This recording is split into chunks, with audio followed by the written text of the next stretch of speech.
Assalamualaikum warahmatullahi wabarakatuh. Selamat siang dan selamat berjumpa lagi bersama saya Andi Irwanto.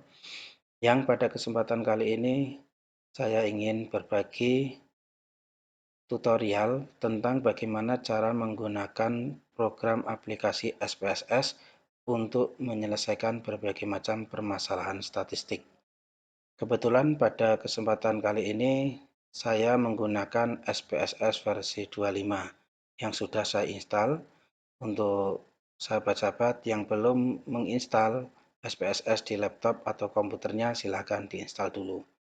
Ya, kemudian kalau sudah, kita akan langsung membuka program SPSS dengan cara melakukan double klik pada icon SPSS ini, atau bisa juga dengan menggunakan klik kanan kemudian klik open. Selanjutnya kita akan tunggu sampai program aplikasi SPSS ini terbuka. Untuk menunggunya memang agak lama ya, tapi kita tunggu ya. Ini sudah keluar SPSS dari IBM versi 25. Ya, tampilan awal seperti ini. Oke, setelah program SPSS terbuka, ya, seperti ini tampilan SPSS-nya. Welcome to IBM SPSS Statistik. Ya, kita close dulu untuk yang peringatan ini. Ya, kita lihat pada SPSS terdapat dua buah jendela ya atau layar. Ya, di sini layar yang pertama adalah layar yang berupa sel. Ya, seperti spreadsheet ya, seperti pemrograman spreadsheet. Kemudian layar yang kedua adalah layar kosong. Apa bedanya? Kalau layar pertama ini adalah layar yang kita gunakan untuk mengentri data dan memproses data-data yang kita gunakan sesuai dengan metode yang ingin kita gunakan. Kemudian layar yang kedua yang kosong ini adalah layar yang akan berfungsi untuk menghasilkan output dari hasil data yang kita entry. Ya, artinya ketika kita bekerja dengan menggunakan SPS, fokus utama kita adalah dengan menggunakan layar pertama ini. Yang di sini ada untitled datasheet. Ini biasanya seperti itu secara default. Pada layar input ini terdapat dua sheet. Ya, kita lihat di bagian bawah ada sheet data view dan di sampingnya ada sheet variable view. Apa bedanya? Apa gunanya sheet data view dan sheet variable view tersebut? Ya, sheet data view itu adalah sheet yang digunakan untuk menginputkan data-data yang kita miliki dari beberapa responden yang kita jadikan sebagai sampel sebuah penelitian. Sedangkan sheet variable view adalah bagian yang kita gunakan untuk membuat sebuah variabel. Nah, nanti data-data yang kita inputkan itu adalah data-data yang dihasilkan dari masing-masing variabel yang sudah kita buat. Selanjutnya, kita akan langsung saya akan berikan contoh cara membuat variabel. Ya, di sini misal kita ingin membuat variabel data siswa ya, data siswa. Misalnya kita punya variabel yang pertama nama. Biasanya kalau kita punya data siswa itu nama ya, nama, kemudian tipe datanya. Kalau nama itu biasanya kita pakai tipe data string ya. Kemudian karakternya berapa jumlah karakter nama itu, sekarang nama anak-anak sekarang kan panjang-panjang ya. Kita buat misalnya 15 lah atau 20, nanti bisa disesuaikan. Oke, kemudian labelnya kita beri label nama siswa. Kemudian yang kedua, biasanya ada selain nama ada nomor induk ya.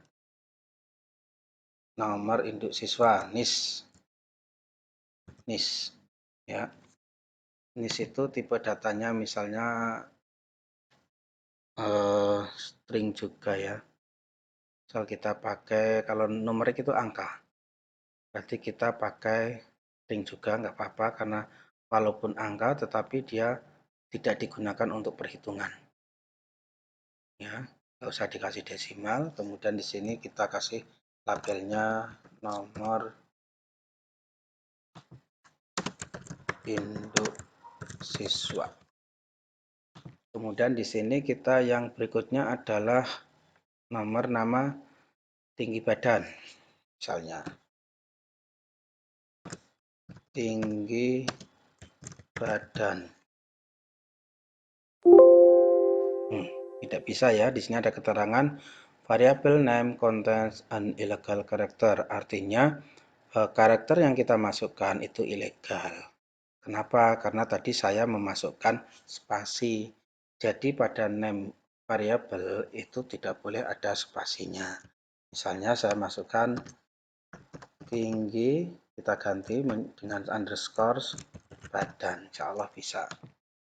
Numerik, kemudian desimalnya, kalau tinggi badan biasanya nggak pakai desimal ya, jadi kita nolkan saja. Kemudian nomor labelnya kita kasih tinggi badan. Satu lagi misalnya berat badan, berat underscore badan. Ya. Numerik, kalau ini kita kasih desimal, kalau berat badan kan biasanya ada desimalnya, kita buat desimalnya 2. Berat badan. Yang tinggi badan tadi tulisannya kurang. Salah ya. Tinggi badan. Oke, setelah kita membuat variabel, selanjutnya kita akan mengisi variabel itu pada bagian data view. Nah, bisa dilihat di sini yang tadi kita ketikkan akan berada di atas, ya, nama, NIS, tinggi badan, berat badan. Sehingga kita nanti bisa langsung memasukkan data-data yang ingin kita masukkan. Misalnya nama pertama, Andi, saya ya. Andi, NIS-nya 123, misalnya tinggi badannya 165. Ya, berat badan 80. Nah, ini data pertama kita. Kemudian data keduanya misalnya siapa? Yuli. Nah, Yuli. Tinggi NIS-nya 122. Ya, tinggi badannya 100 apa? Mbak Yuli ya 156. Ya, berat badannya 80 juga lah. Ya, kemudian nomor ketiga, nama siswa ketiga Amin. Ya, NIS-nya 121. Tinggi badan 170, berat badan 75. Dan banyak lagi ya yang bisa kita entrykan. Ini salah satu contoh saja. Selanjutnya kita akan coba untuk langsung ke contoh kasus, ya, menyelesaikan contoh kasus dengan menggunakan uji one way ANOVA dengan SPSS. Oke, kita akan masuk ke pembuatan baru aja, ya, tab baru. Untuk data ini kita close, ya, save change, kita klik no aja. Oke, selanjutnya kita akan coba untuk membuat data baru. Kita akan mencoba untuk menyelesaikan sebuah kasus dengan menggunakan uji one way ANOVA pada sebuah kasus yang kita selesaikan dengan menggunakan SPSS. Ya, contoh kasusnya adalah seperti ini ya.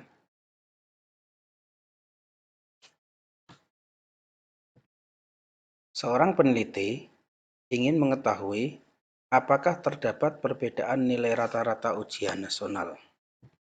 Saya ulangi. Peneliti ingin mengetahui apakah terdapat perbedaan nilai rata-rata hasil ujian nasional UN antara siswa Madrasah Aliyah, MA Sahabat, MA Darul Ulum, dan MA Darul Salam. Sampel yang digunakan sebanyak 30 siswa. Data terkumpul sebagai berikut. Nah, ini ada data-data yang sudah dikumpulkan ya. Dari 30 siswa terdiri atas 10 siswa dari MA Sahabat, kemudian 10 siswa dari MA Darul Ulum, dan 10 siswa MA Darussalam. Nah, kita lihat, kita akan mencoba untuk menyelesaikan kasus ini dengan menggunakan uji one way ANOVA. Ya, sebelumnya kita harus tahu dulu konsep dasar uji one way ANOVA. Ya.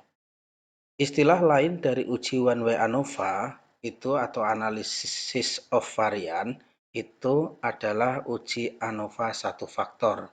Jadi, kalau ada orang yang menyebutkan uji ANOVA satu faktor itu sama dengan one way ANOVA.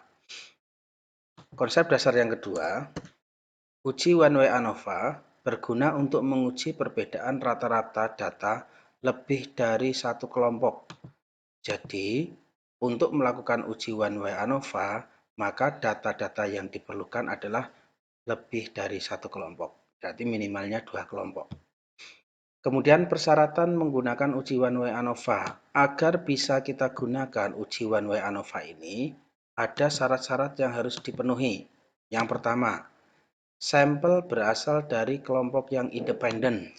Ya, jadi sampel yang digunakan itu berasal dari kelompok yang independen. Misalnya di sini sampel kasus yang saya gunakan adalah ada 3 sampel dari MA Sahabat, MA Darul Ulum, dan MA Darussalam. Yang kedua, variabel faktor itu bersifat non-metrik atau data kategorikal.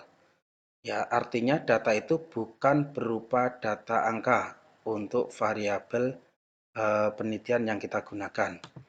Ya, di sini contohnya variabel yang kita gunakan adalah MA Sahabat, MA Darul Ulum, dan MA Darussalam. Ini bukan berupa angka, ya.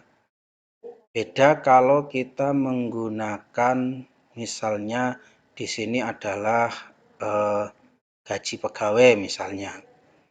Nah, itu berupa angka, itu nggak bisa digunakan. Ya. Kemudian syarat yang ketiga, data masing-masing kelompok berdistribusi normal. Jadi data ini itu nanti akan berdistribusi normal. Itu baru bisa digunakan untuk melakukan uji one way ANOVA. Dan syarat yang terakhir adalah varian antar kelompok harus homogen atau sejenis.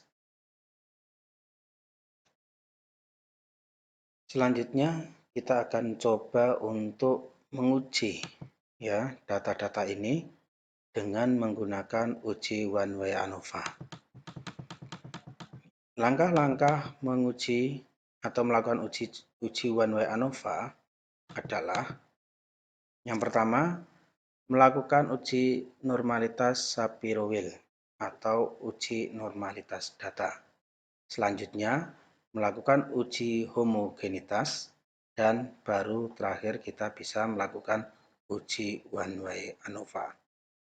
Dasar pengambilan keputusan dalam uji normalitas. Ya, tadi disampaikan ya, syarat untuk bisa melakukan uji one way ANOVA adalah kalau data pada masing-masing kelompok berdistribusi normal.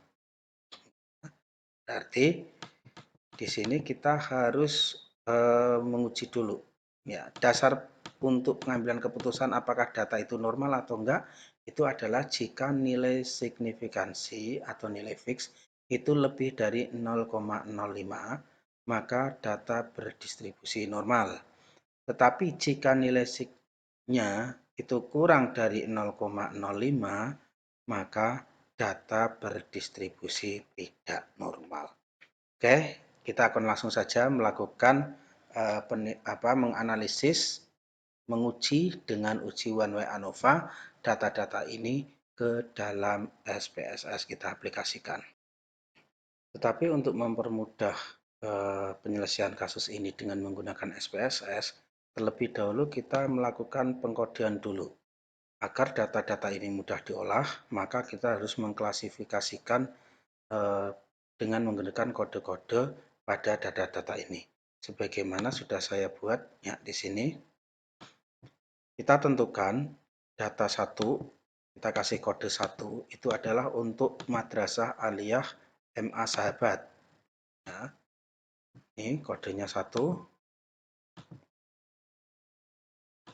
Kemudian yang kita kasih kode 2 itu adalah Madrasah Aliyah MA Darul Ulum. Dan untuk kode 3 adalah Madrasah Aliyah Darussalam. Kemudian kita pindahkan data-data tadi, hasil penelitian tadi, ya, dari masing-masing responden ini ke dalam data-data ini yang sudah saya ketik, yang sudah saya siapkan ya. Dari 30 responden, 10 dengan kode instansi atau sekolah 1, kemudian 11 sampai 20 kode sekolahnya 2, dan 21 sampai 30 kode sekolahnya 3. Oke, langkah selanjutnya kita akan membuat variabelnya dulu.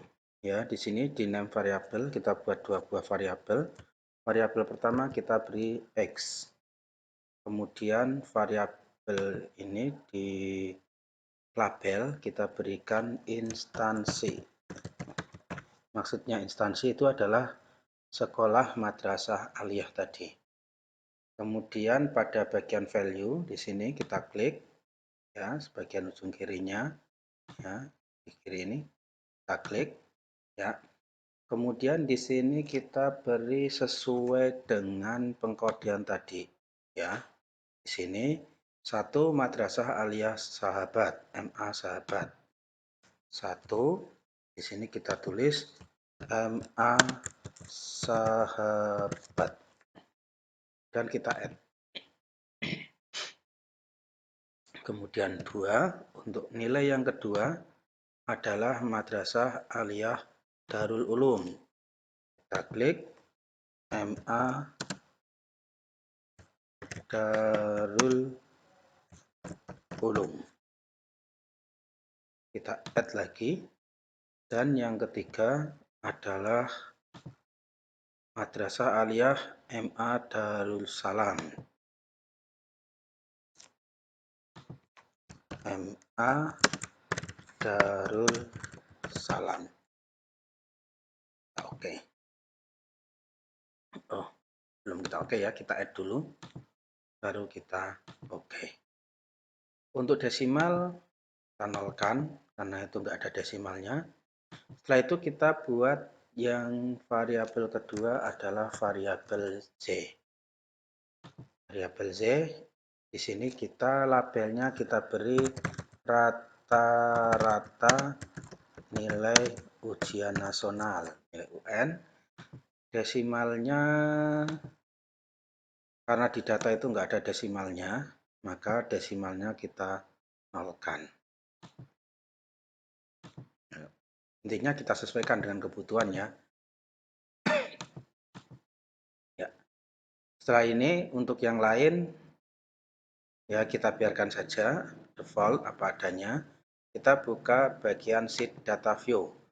Pada sheet data view ini sudah terdapat dua variabel ya, variabel X dan variabel Y yang tadi sudah kita buat.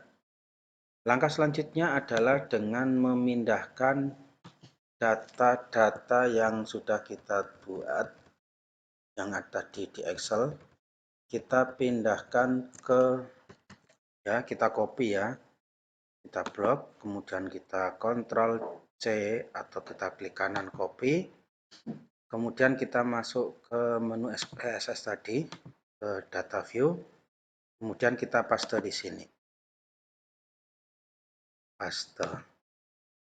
Oke, semua data sudah kita pindahkan, totalnya ada 30 data ya, ya masing-masing variabel atau sekolah memiliki 10 data responden.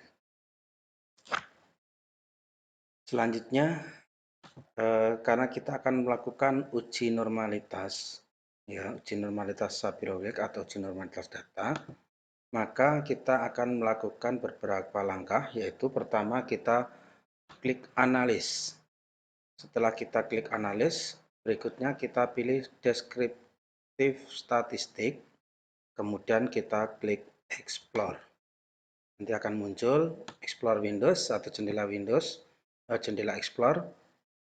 Kemudian pada bagian instansi ini kita klik, kita pindahkan ke kolom faktor list. Sedangkan rata-rata nilai UN kita pindahkan ke dependent list. Setelah itu kita klik plots, ya kita plots. Biarkan di sini faktor level together, ya, dan seterusnya. Kemudian kita centang pada normality plot with test, artinya kita akan melakukan uji normality. Kemudian kita klik continue, dan terakhir kita klik OK. Nah, kita lihat akan ditampilkan pada layar output. Ya, kita tunggu sebentar hasilnya. Nanti akan muncul hasil dari uji normality. Oke, setelah ini ya, di sini di layar output sudah muncul hasil dari uji normalitas ya yang kita lakukan. Kita lihat di sini banyak sekali data-data. Yang pertama ini deskriptif. Data deskriptif itu terdiri atas ada mean, ada median, ada standar deviasi, minimum, maksimum, rank, dan sebagainya. Ya, kita lewati saja karena ini tidak, fokus kita tidak ke sini. Fokus kita adalah ke test of normality atau uji normalitas. Ya, kita lihat panduannya. Dasar pengambilan keputusan dalam uji normalitas. Jika nilai signifikansi atau nilai SIX lebih dari 0,05, maka data berdistribusi normal. Dan jika nilai SIX kurang dari 0,05, maka data berdistribusi tidak normal. Artinya apa? Untuk melakukan uji one way ANOVA tadi, syarat utama pertama kita adalah uji normalitas harus normal. Di sini artinya bahwasanya nilai signifikansi harus di atas 0,05. Kita lihat hasil pengujiannya. Ya, pada nilai rata-rata nilai UNMA sahabat, ya, di sini kita lihat nilai SIG-nya adalah 0,794. Sedangkan Darul Ulum itu nilai SIG-nya adalah 0,608 dan MA Darul Salam adalah 0,105. Artinya dari ketiga sekolah madrasah aliyah tersebut semuanya memiliki nilai signifikansi di atas 0,05. Sehingga dapat disimpulkan untuk hasil test of normality atau uji normalitasnya adalah di atas 0,65, berarti data-data atau variabel tersebut berdistribusi normal. Sehingga bisa dilanjutkan untuk melakukan tes one way ANOVA. Oke. Selanjutnya, setelah tadi kita mendapatkan hasil dari uji normalitas data berdistribusi normal, maka langkah yang kedua adalah melakukan uji homogenitas. Baru setelah itu, langkah yang ketiga adalah melakukan uji one way ANOVA. Nanti untuk uji homogenitas yaitu menentukan apakah varian data antar kelompok itu homogen atau tidak. Karena tadi syaratnya juga harus homogen, ya kan? Nah, kita nanti uji homogenitas dan baru selanjutnya kita melakukan uji one way ANOVA. Kedua langkah ini akan kita lakukan bersama-sama dengan menggunakan SPSS. Kita masuk ke bagian input data. Selanjutnya kita akan melakukan uji homogenitas dan one way ANOVA. Langkahnya adalah kita klik analyze, ya. masuk ke data view, jangan lupa kita klik analyze, kemudian kita pilih compare means ya. Di sini ada compare means. Kemudian kita klik one way ANOVA. Kemudian akan ditampilkan menu atau kotak dialog one way ANOVA. Kita tengahkan. Pada instansi, variabel instansi, sama seperti tadi ya, kita masukkan ke faktor. Kemudian pada rata-rata nilai UN, kita masukkan ke dependent list. Selanjutnya, kita klik menu post hoc. Kemudian kita centang pada tukai, ya, kita beri tanda centang dengan cara diklik. Lalu kita klik continue. Selanjutnya, pilih atau klik option. Kemudian kita beri tanda centang pada kotak dialog descriptive dan homogeneity of variance test, atau kita akan melakukan uji homogenitas. Kemudian kita klik continue dan kita klik OK. Ya, kita lihat akan ditampilkan pada layar output data-data ya tentang uji homogenitas yang sudah kita lakukan. Ini ada data deskriptif, ada data test homogeneity of variance, kemudian data ANOVA, post hoc test, dan lain-lain. Selanjutnya kita tinggal menganalisis dan memberikan penjelasan dari data-data yang sudah dimunculkan oleh program SPSS dari hasil pengujian kita. Selanjutnya kita akan mencoba untuk menginterpretasikan ya, atau memaknai hasil dari uji homogenitas dan one way ANOVA yang sudah kita lakukan. Ya, kita lihat di sini saya sudah menyiapkan ya. Bagi dua layar aja. Interpretasi output uji one way ANOVA. Yang pertama adalah melihat perbedaan rata-rata nilai ujian nasional dari 3 sekolah yang berbeda. Berdasarkan output SPSS deskriptif, ya, di sini ya deskriptif ini, kita dapat melihat perbedaan rata-rata nilai ujian nasional dari ketiga sekolah dengan rincian sebagai berikut. Ya, kita bisa melihat di sini rata-rata nilainya ada di sini. Ya. Rata-rata nilai ujian nasional MA Sahabat itu adalah 75,80. Rata-rata nilai ujian nasional MA Darul Ulum adalah 73,60 dan rata-rata nilai ujian nasional MA Darussalam adalah 72,10. Dengan demikian, maka secara deskriptif dapat disimpulkan bahwa rata-rata nilai ujian tertinggi adalah MA Sahabat, yaitu sebesar 75,80. Yang berikutnya adalah menguji kesamaan varian atau uji homogenitas. Kita perhatikan pada hasil outputnya tadi.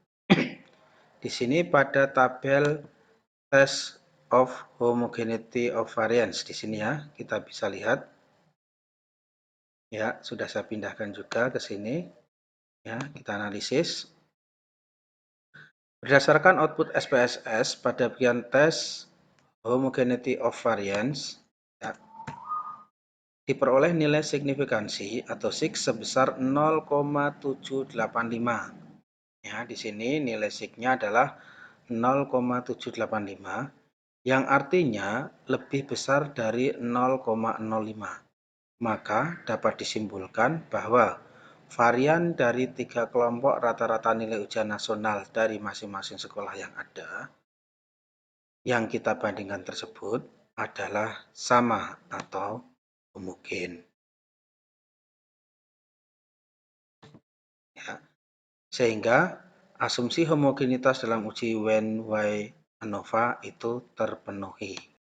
Tahap selanjutnya kita akan menguji apakah ketiga sampel dari madrasah aliyah tersebut itu mempunyai rata-rata yang sama atau berbeda.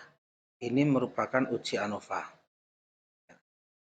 Dasar pengambilan keputusan dalam analisis ANOVA adalah 1. Jika nilai signifikansi atau sig kurang dari 0,05, maka rata-rata nilai ujian nasional dari ketiga sekolah madrasah aliyah tersebut adalah sama. 2.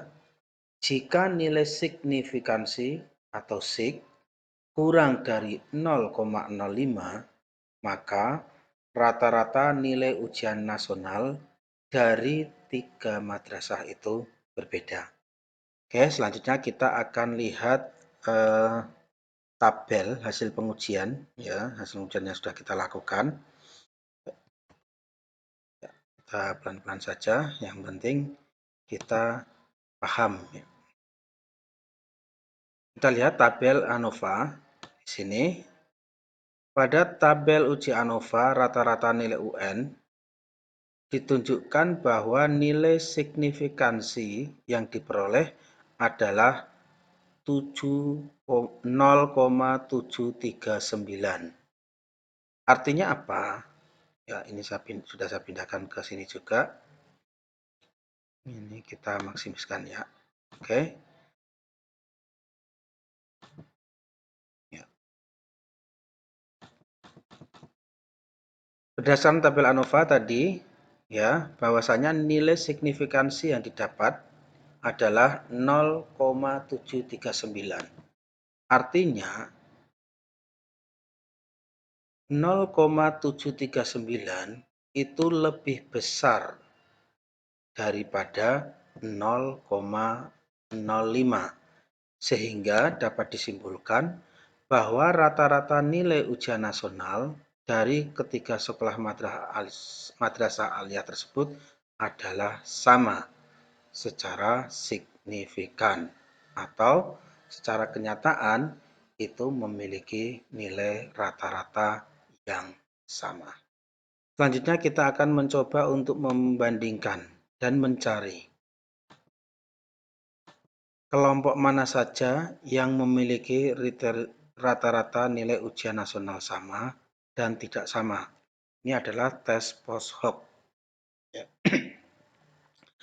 Apakah dari ketiga madrasah aliyah tersebut, jika nilai rata-ratanya dibandingkan satu-satu, apakah ada nilai yang sama atau tidak? Tadi kan kalau dibandingkan ketiga-tiganya dengan menggunakan ANOVA tadi, ternyata dianggap sama karena memiliki nilai signifikansi di atas 0,05.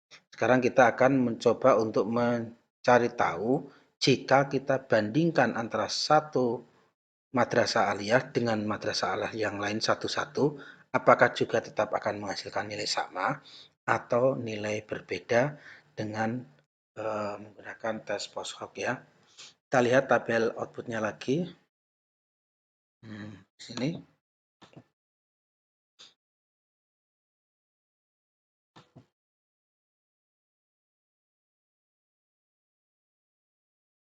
Kita komparasi menggunakan data multiple comparison di sini ya.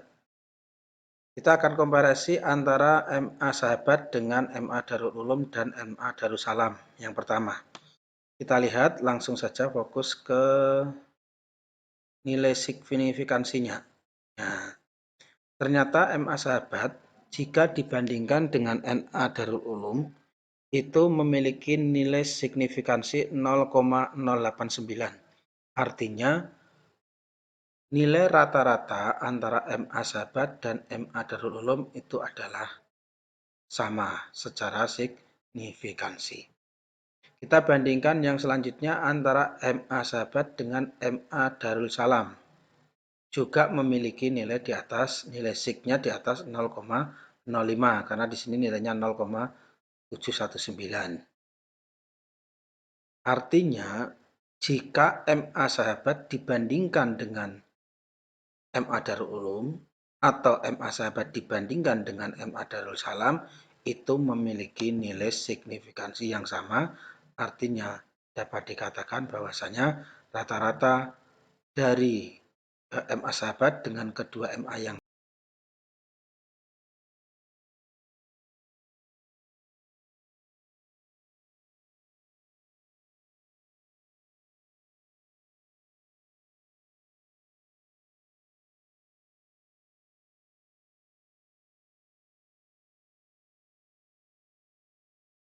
yang berikutnya adalah melihat kesamaan rata-rata ujian nasional dari ketiga madrasah aliyah. Untuk melihat kesamaan rata-rata, maka kita akan menggunakan output to KHSD. Output to KHSD di sini juga sudah saya pindahkan ya dari tabel output awalnya. Ya, tabel homogeneous subset. Ya. Oke, ini sudah saya pindahkan ke sini.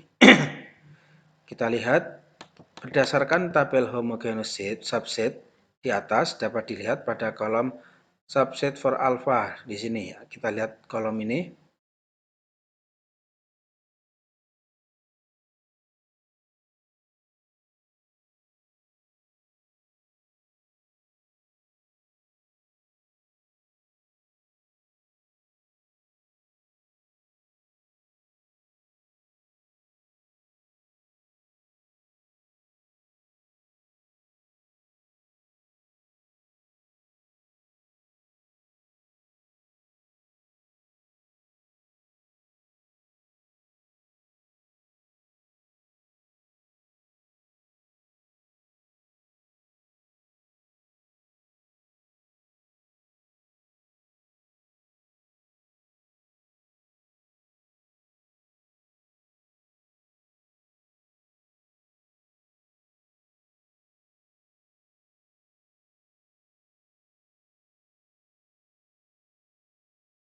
Demikian untuk pembahasan tentang uji one way ANOVA dengan menggunakan SPSS pada kali ini. Saya cukupkan. Mohon maaf bila ada hal-hal yang kurang pas dan kurang berkenan. Tetapi jika apa yang tadi saya sampaikan cukup membantu rekan-rekan semua, sahabat-sahabat lebih memahami tentang SPSS, silakan bisa di-klik subscribe, kemudian like, share, dan klik tanda lonceng agar tidak ketinggalan dengan informasi-informasi yang saya sampaikan berikutnya. Terima kasih, kurang lebihnya mohon maaf. Wabillahi taufik walhidayah. Assalamualaikum warahmatullahi wabarakatuh.